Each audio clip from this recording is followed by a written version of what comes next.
Neki čuli ste za mene, ali to nije to.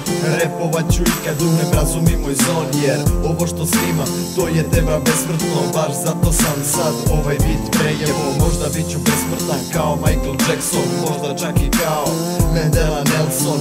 Al to je samo deo mojih snova, a za svaki san zna se potrebna je lova. Moja muzika je večna i zato ja sam srećan. Na licu ne bi bilo smeška da nije repa. Moj flow, moj delivery i tekstovi jedinstveni. Da nije bilo želje nikad ne bi zablistali. Želim da u ove linije pretočim svoj život, zato snimam rep i ne treba mi niko.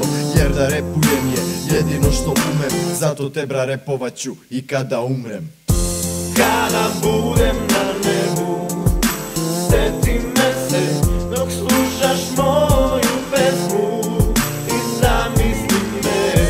Kada budem na nebu, samo nasmeši se, vidjet ćeš moju zvezdu. Kada budem na nebu, a kada odem gore, želim da me pamte, želim da moje poruke nove generacije shvate. Rep nije samo mlaćenje prazne slame, rep je nešto više. Kada umrem neću da stanem, ova muzika me drži u životu.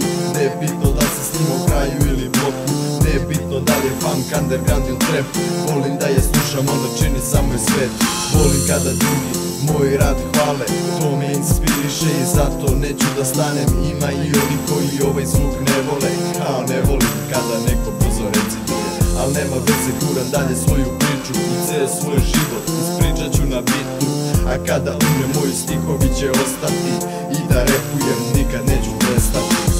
kada budem na